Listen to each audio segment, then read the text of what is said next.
اب دیکھو ذرا غور سے سنو، بڑی اہم باتیں بول رہا ہوں. شادی کی تیاری، اگر کسی کے گھر میں شادی ہو رہی بولے تو کم از کم کتنے دن پہلے سے تیاریاں ہوتی جی؟ 5 دن، 5-6 مہینے پہلے سے تیاریاں ہوتی ہے نا. آج کل فنکشن ہال اس لیے ملتا آپ کو 2-3 مہینے پہلے بکنگ ہے نا. تو اس سے پہلے جب دیکھنے کے لیے آئے، یعنی جب دیکھ لے کے بات چیت ہو جاتی، کنفرم ہو جاتا، اس کے 1 سال کے بعد رکھ لیتے، 6 مہینے کے بعد رکھ لیتے نکاح. تو 6 مہینے پہلے زیورات آرڈر دینا رہتا ہے نا، تو فرنیچر آرڈر دینا، یہ وہ بول کے کتنا 6 مہینے پہلے سے تیاریاں چلتے رہتی. وہ پورے 6 مہینے پہلے سے فنکشن ہال کی تیاری ہوئی، کپڑوں کی تیاری ہوئی، پکوان کی تیاری ہوئی، فرنیچر کی تیاری ہوئی. لیکن اس میں شادی کے بعد میرے شوہر کے کیا حقوق ہوں گے، کوئی ایک کتاب نکال کے کبھی پڑھے، کوئی عالم سے پوچھیں. میری بیوی کے کیا حقوق ہوں گے، میری کیا ذمہ داریاں بنتی ہوں گی شادی کے بعد، میں بھی معلوم کروں بول کے کبھی کوئی عالم سے نہ کوئی لڑکا پوچھتا ہے نہ لڑکی پوچھتی ہے. تیاریاں سب یہی ہو رہی فنکشن ہالس کی، کپڑے کی، لیکن حقوق کی تیاری، زندگی گزارنے کے لیے یہ چیزوں کی ضرورت نہیں. بولو خالی یہ فنکشن ہال سے، فرنیچر سے زندگی گزر جاتی کیا؟ ایک دوسرے کے حقوق کیا ہے معلوم کرنے سے پوری زندگی سکون سے گزر جاتی.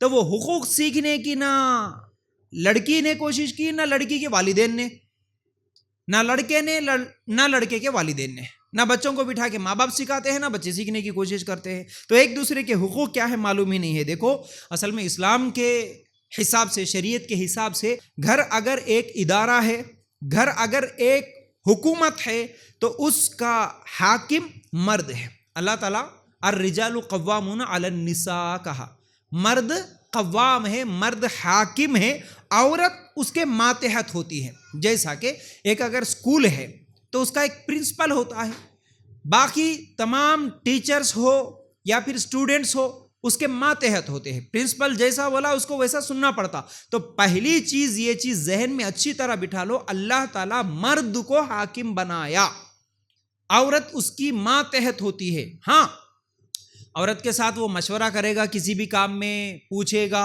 کوئی بھی چیز ہے مل کے کریں گے، لیکن فائنل اتھارٹی مرد کو دی گئی ہے. یہ ہے اصل میں حاکم، یہ ہے اصل میں ذمہ دار. اللہ تعالیٰ گھر میں مرد کو ذمہ داری بنایا. آج کیا سکھاتے؟ یہ تمہاری لائف پارٹنر ہے.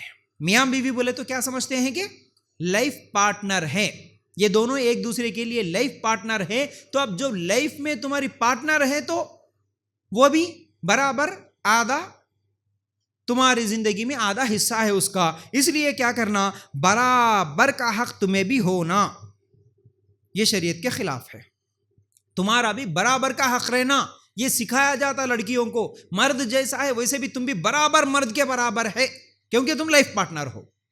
اس کی وجہ سے بگاڑا. ایسا نہیں ہے. شریعت میں کیا ہے، مرد حاکم ہے، عورت اس کے ماتحت ہے. اور اس کا مطلب یہ بھی نہیں ہے کہ شریعت کے خلاف اگر شوہر کچھ بھی حکم دے تو عورت مان لینا، ایسا نہیں ہے، ایسا نہیں ہے. لیکن فائنل اتھارٹی مرد کی ہے. یہ سب سے پہلے لڑکیوں کو معلوم ہونا چاہیے. جیسا کہ شوہر اگر کسی کمپنی کا باس ہے، مطلب وہ گھر کا باس ہے، تو فائنل اتھارٹی اسی کی ہے. کمپنی اور اسکول میں بھی ہم دیکھتے ہیں کوئی نہ کوئی ایک آدمی ہی ہوتا ہے جو اتھارٹی چلاتا ہے. تو یاد رکھو، جہاں سارا زور شوہر کو کنٹرول میں رکھنے کا ہوتا وہاں بچے ہاتھ سے نکل جاتے ہیں. اب جہاں یہ تمہارا لائف پارٹنر ہے، تمہارا بھی برابر کا حق ہے بول کے جہاں پر سکھا کے بھیجتے نا، تو وہ لڑکیاں کیا سمجھتی ہیں کہ اب ہمارا بھی چلنا، ہم بھی برابر ہے شوہر کے. تو وہاں پر کیا کرتے، شوہر کو کنٹرول کرنے کی کوشش کرتے. آپ دیکھو جس گھر میں بھی عورت شوہر کو مٹھی میں لینا چاہتی ہے، اس گھر کے بچے مٹھی سے باہر ہو جاتے،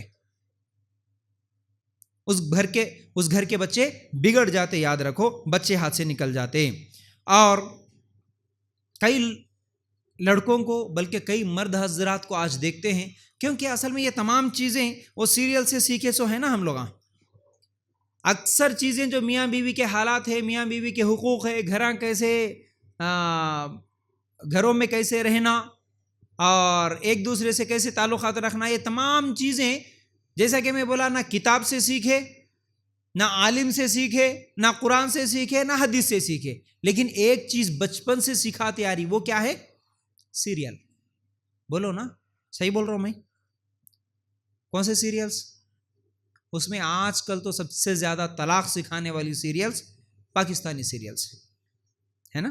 ہر گھر میں پاکستانی سیریلز، پاکستانی ڈرامے، اس میں ساس سے کیسا بات کرنا، شوہر کو کیسا مٹھی میں لینا، غصہ آئے تو شوہر کچھ تھپڑ کیسا کھینچ کے لگانا، یہ ساری چیزیں سکھائی جا رہی ہے. تو یاد رکھو، کئی مردوں کو ہم دیکھتے ہیں آج بیچارے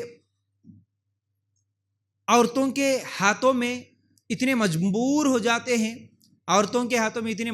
جاتے ہیں، اور فون کر کے بولتے بھی ہیں، بلکہ کچھ لوگ تو اقرار بھی کر لیتے ہیں کہ ہاں مول صاحب کیا کرنا، ہمارے گھر میں ہمارا کچھ بھی نہیں چلتا، ہماری عورت اتنی ڈینجر ہے، اس کی زبان اتنی خطرناک ہے کہ کیا بولوں، کچھ بھی بولتا ہوں تو چلتا نہیں، میری سنتی نہیں. کتنے مرد حضرات مجھے خود فون کر کے، بلکہ اس کے گھر میں کوئی بے حیائی والا کام ہوتا، گندا کام ہوتا، گندی دعوتیں ہوتی، بیگم کو انہیں منع کرتا، جی بیگم نہیں کریں گے جی ایسا، عورت نہیں سنتی ہے، مول صاحب کیا کرنا، انہیں کرنا بول رہی، اب میں کیا کروں. ہر رسم، ہر فنکشن، ہر دعوت صرف عورت کی چلتی، ہر چیز میں عورت. میں بولا اس سے پہلے، مسجد کو بھی کوئی 500 روپے چندہ دینا بولے تو عورت کو پوچھ. کئی لوگ تو بیچارے وہ سفر کرتے ہوئے بھی نظر آ جاتے نا ہم لوگوں کو. کیسے نظر آتے؟ بیچارے نکلے بس میں، ٹرین میں سفر کر رہے، گاڑی میں سفر کر رہے، تو ہر آدھا گھنٹے کو ایک بار وہ آدھا گھنٹہ کیا کرے کہ اپنی بیگم کو رپورٹ دیتے رہتے. ہاں بیگم اب بھی نکلا میں، اب بھی تھوڑی دیر ہوا ناشتہ کر لیا، اب بھی بس پکڑا، اب بھی بس سے اترا، دکان میں گیا، پھر وہاں سے اب بھی دیکھو نکلا، اب بھی یہ کرا وہ کرا. کبھی پورے دن کی رپورٹنگ دیتے دیتے ایک آدھا گھنٹے کا اور صحیح حساب بھی نہیں ملتا، بیچارے کو پریشان ہو جاتا. ہر چیز رپورٹنگ، کیا کرے. کچھ لوگوں کو تو میں اپنی آنکھوں سے دیکھا کہ ان کی بیگم کا کال آتا ہے تو بیچارے ڈر کے مارے ویڈیو کال کر کے بتاتے، دیکھ بیگم یہیں چھو میں، دوسری شادی نہیں کر لیا ابھی. اتنا ڈر، ویڈیو کال کر کے بتانا پڑتا، دیکھ یہیں چھو میں، دوسری جگہ نہیں ہوں. بیچارے ڈر ڈر کے زندگی گزارتے. ایسے حالات ہے. تو جہاں شوہر کو کنٹرول کرنا چاہتے، حقیقت بول رہا ہوں میں، یاد رکھو وہاں بچے ہاتھ سے نکل جاتے.